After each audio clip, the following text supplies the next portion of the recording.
saya ucapkan tahniah dan kepada semua sebab dapat hadir hari ini. Okey, sedikit Ustazah ingin kongsikan kenapa berkenaan dengan Bani Israel. Jadi awak selalu dengar kan dalam bila baca Al-Quran kita sebut Bani Israel, Bani Israel. Tapi sebagaimana yang kita faham, kenapa Bani Israel ni jadi bangsa yang terlaknat adalah kerana ada 3 sifat dia yang kita perlu ambil pengajaran dan kita jangan ikut. Okey, Bani Israel ni dia dah ditindas oleh Fir'aun selama 77 tahun. Jadi 77 tahun ni adalah waktu yang sangat lama, sangat panjang. Dan dia menyebabkan dia untuk perangai Bani Israel ni. Tapi bila Allah utuskan Nabi Musa sebagai penyelamat kepada Bani Israel, apabila mereka menang, ada 3 sifat mereka yang menyebabkan Allah melaknat mereka. Yang pertama, bila dia menang, dia tidak bersyukur. Maksudnya, bila dia dapat kemenangan, dia langsung tak mengaitkan kemenangan tu dengan pertolongan Allah.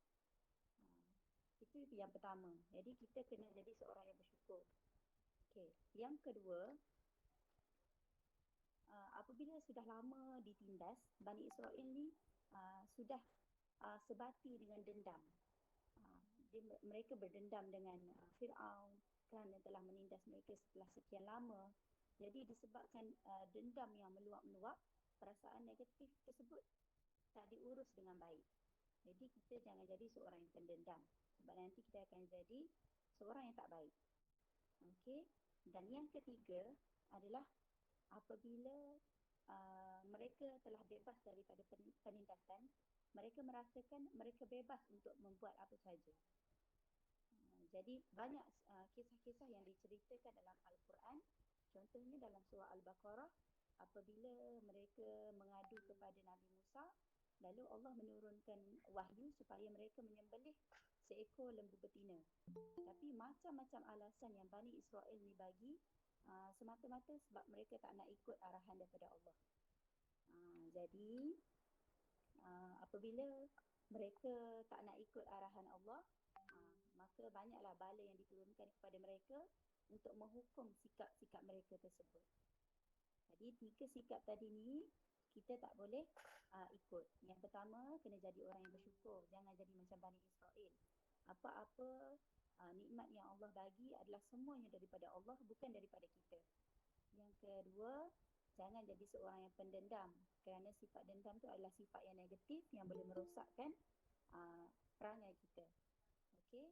Dan yang ketiga, kita terikat dengan syariat Islam. Yang mana Allah suruh kita buat sesuatu, kita kena ikut tanpa kita membantah sedikit pun. Okey. Jadi itu sahaja. 3 perkara tersebut saja yang Ustazah nak kongsikan. Dan Ustazah harap kejap lagi Ustaz Fitri akan terangkan kenapa kita buat program pada hari ini. Ustazah harap awak tunjukkan perhatian dan kena faham kenapa kita kena sokong Palestin ni. Okey? Itu saja. Wallahu a'lam. Okey, terima kasih kepada Ustazah Ain. Okey, seterusnya Ustazah menjemput Ustaz Fitri selaku Guru Besar Siti Darul Aminin. Dipersilakan.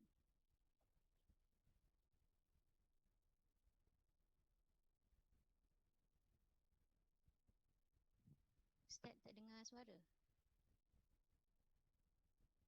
Dengar.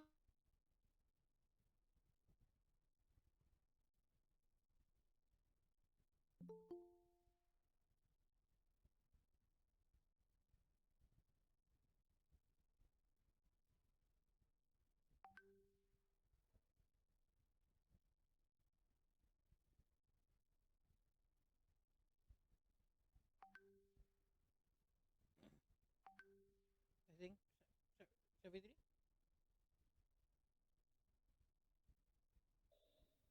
Tes dengar. Okey, boleh. Okey. Bismillahirrahmanirrahim.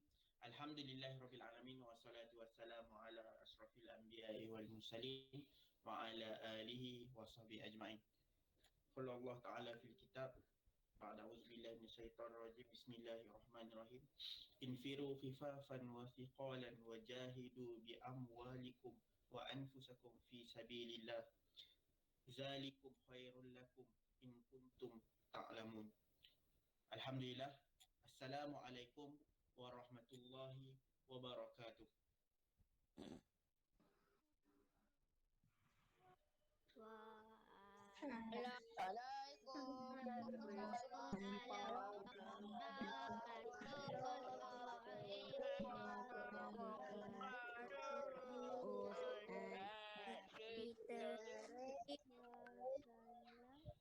Okay, alhamdulillahirabbil-alamin. Alhamdulillah, syukur ke atas Ilahi atas beberapa nikmat yang kita masih kecapi pada hari ini. Nikmat iman yang pertama, kedua nikmat Islam, dan yang ketiga adalah nikmat keamanan yang Allah SWT berikan kepada kita sebagai rakyat di Malaysia ketika ini. Jadi ada beberapa sebab kenapa kita berkumpul pada hari ini dan kita mengenepikan beberapa program yang kita telah atur awal berkaitan dengan TIKAS, kerana kita meyakini bahawa ada urusan yang lebih penting, yang lebih utama yang perlu kita faham pada hari ini, terutama sekali berkaitan dengan saudara kita dan isu yang berkaitan dengan Palestin, terutama sekali bumi Gaza yang di situ terletaknya Masjid Al-Aqsa. Jadi ada beberapa perkara yang perlu kita faham dalam perkongsian ringkas Ustaz pada pagi ini untuk merasmikan program ini. Jadi yang pertamanya kita perlu faham apa yang berlaku di bumi Palestin. Bukan sekadar dalam berbentuk semangat, slogan, mengangkat bendera, mengangkat banner dan sebagainya. Tapi kita perlu faham apakah yang sedang berlaku dan apakah peranan kita. Yang pertamanya, pertemuan di antara Yahudi dan juga warga Palestin, khususnya warga Gaza, bukan pertemuan kali pertama. Dan ini adalah siri-siri pertemuan. Dan ini macam saya sebut tadi, bukanlah perjuangan semalam, bukanlah perjuangan hari ini, dan bukanlah perjuangan esok yang melibatkan jangka masa yang singkat. Tetapi ini adalah perjuangan yang panjang. Sejak kali pertama warga Yahudi beramai-ramai berpindah ke Palestin. Sehingga mana kalau kita tengok peta Palestin tu, kawasan yang dihuni oleh warga Palestin sendiri tidaklah sebesar sebagaimana 70-80 tahun yang lepas. Bagaimana tempat mereka dijajah. Dan macam Ustaz sebut, perjuangan ni bukan berkaitan dengan semata-mata tanah, kenegaraan dan lain-lain. Ini adalah perjuangan umat Islam. Kenapa kita lihat tanah warga Palestin boleh berikan bertolak ansur lagi dan tidak mengambil tindakan drastik walaupun tanah-tanah mereka diambil, kerana mereka faham bumi yang paling penting adalah bumi Aqsa yang perlu dipertahankan.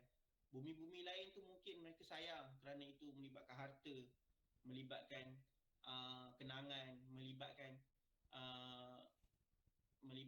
ikatan dengan duniawi.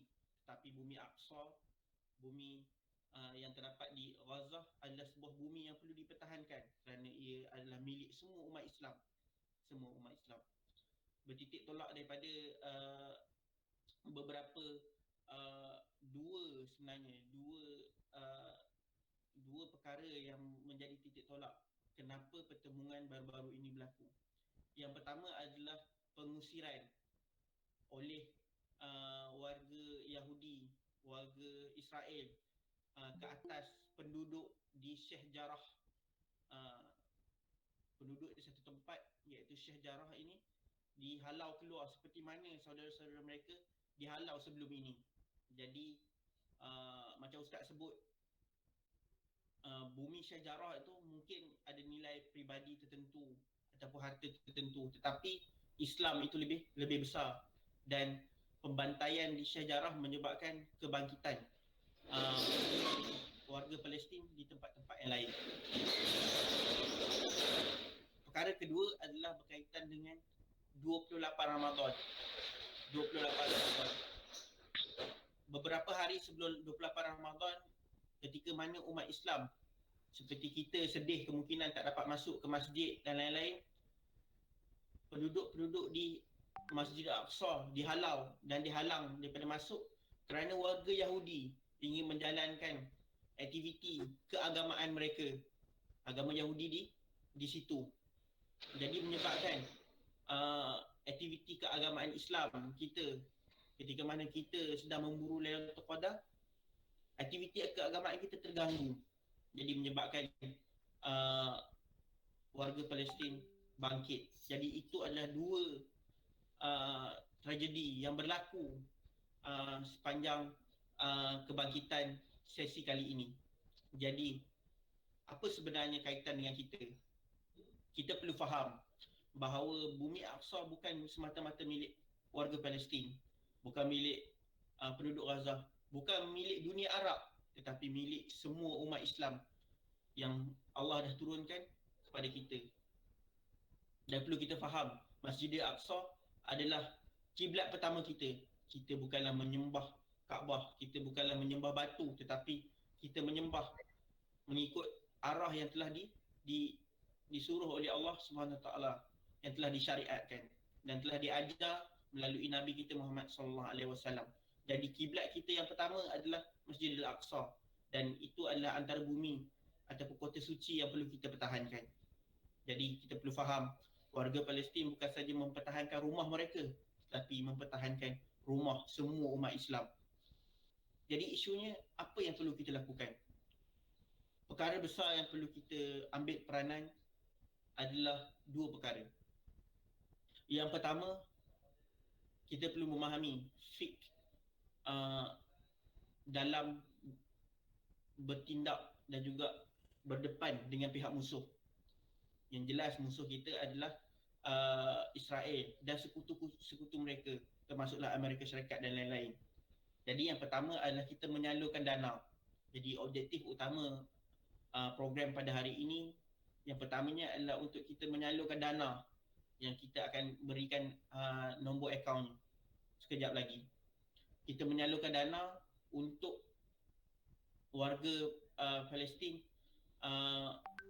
bukan sekadar daripada sudut persenjataan, tetapi kita nak juga dari sudut kebajikan mereka, kesihatan dan pendidikan mereka terbela.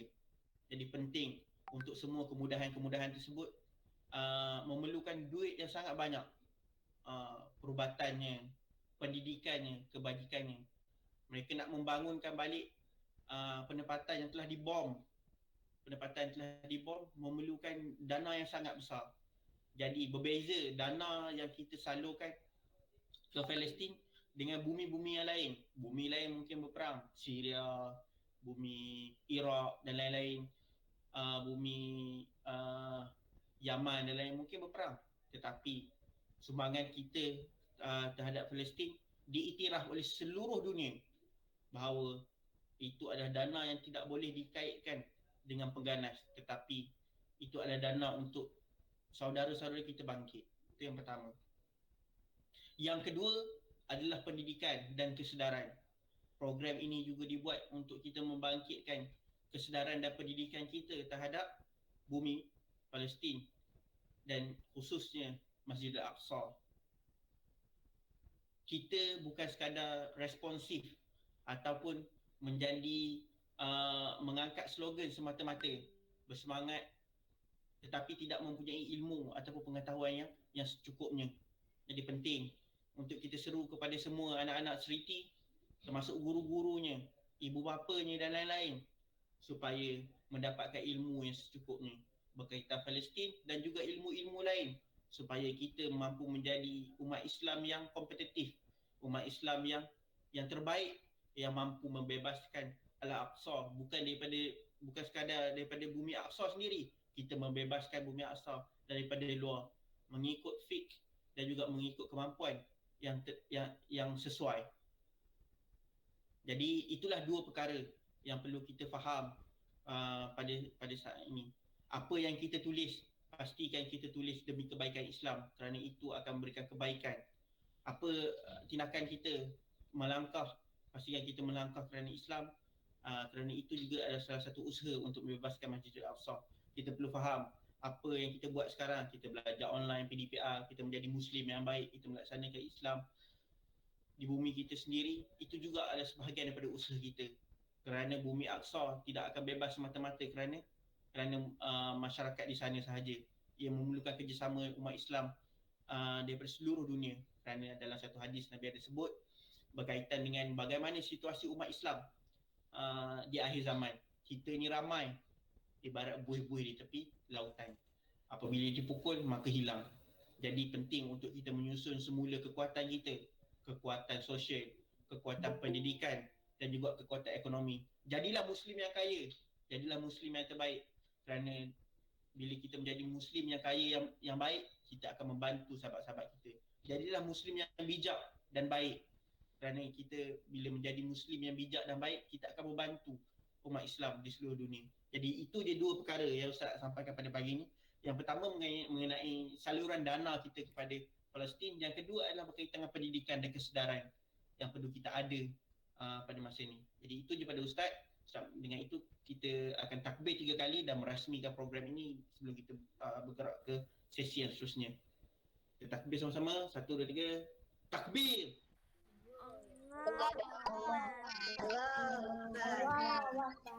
Takbir!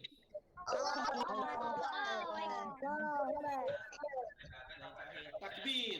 Allah. Wassalamualaikum warahmatullahi wabarakatuh.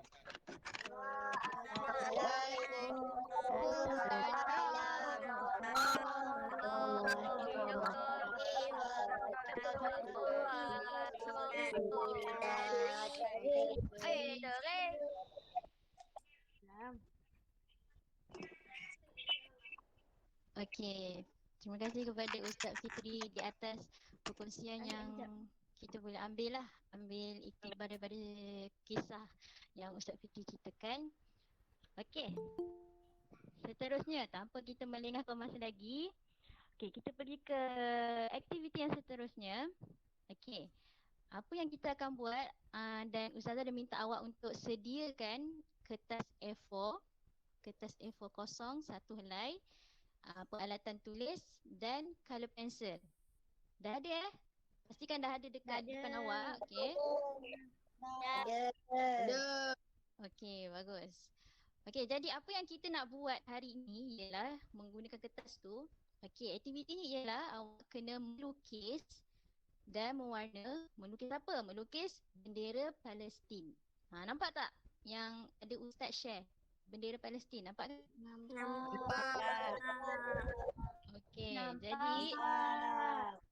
Okey, jadi ini aktiviti awak hari ini yang mana awak kena melukis menggunakan kertas A4, melukis bendera Palestin. Okey, jadi bolehlah mula. Boleh mula sekarang, ambil pensel, lukis cantik-cantik. Apa dia? Melintang, ya. Nak nampak cantik, guna melintang lah. Okey. Guna melintang. Kertas tu melintang. Saya ingat. Okay, bagi yang baru masuk, Ustazah minta